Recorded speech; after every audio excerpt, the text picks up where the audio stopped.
All right, y'all, ladies and gentlemen, y'all please help me welcome welcome to the show, a man who make me so thankful every time he is on. Political, civil rights, and social justice activist, Reverend Al Sharpton. Reverend Sharpton, good morning.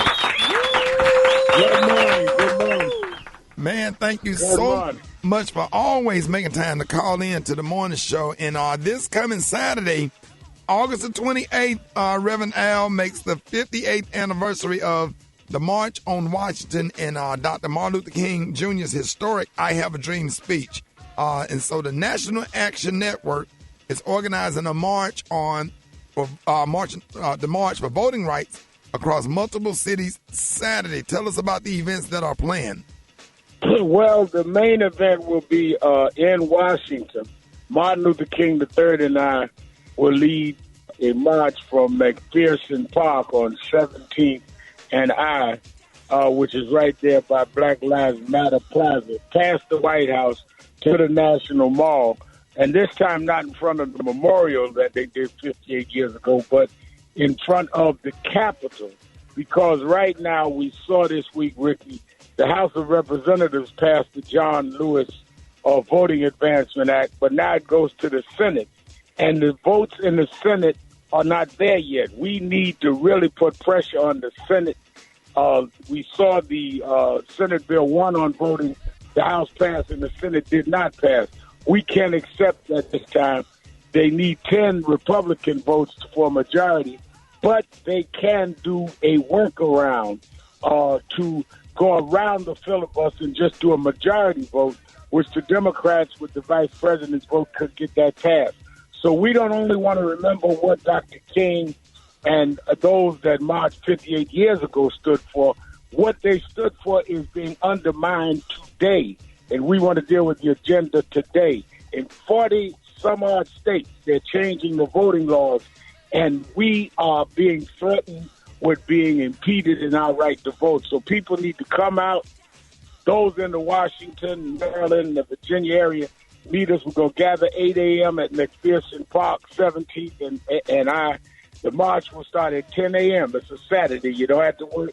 And the rally will be 11:30 at National Mall. And people around the country can do gatherings. You can go to nationalactionnetwork.net and get all the information, nationalactionnetwork.net. Okay, so Reverend Sharpton, you just spoke on the question I was going to ask about the bills that are leading to voter suppression around the country. And so but pretty much what are you saying that we can do down here on our level, just regular people, to get this help get this legislation passed? Well, I think the bills that they're doing, for example, Texas, Georgia, Florida, they are cutting back on drop boxes. They are lessening the days that you can do early voting. They're cutting, in some states, souls to the polls. All of this affects black voters. In Georgia, they are actually trying to remove the Fulton County Election Board, which is the largest black county in the state. So this is designed to undermine our right to vote. What we can do is put pressure on every one of our senators. Every state has 2 U.S. senators.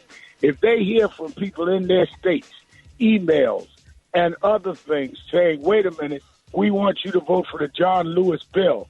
Why the John Lewis bill with all these states in the laws?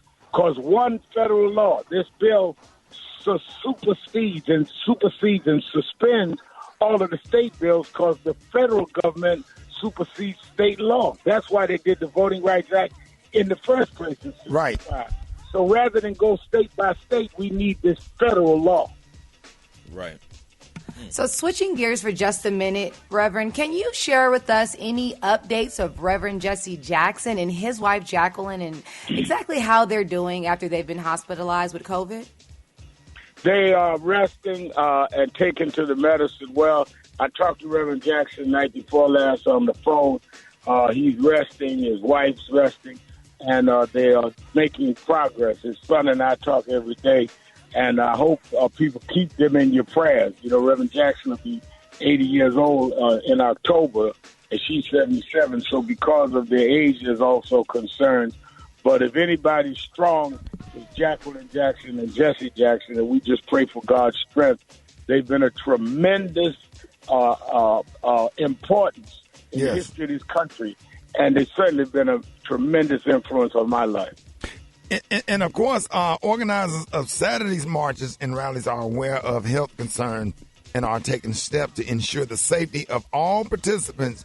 What can be expected there, Reverend Al? We're going to give everybody a face mask, even though it's outside. If you don't have a face mask, we're going to give you one. We're going to take temperatures. Just like last year, if you remember, Rickey, right on this show, we helped mobilize 200,000 people to come to Washington for George Floyd on August 28th, and we didn't have any super spreader, not one arrest, not any incident.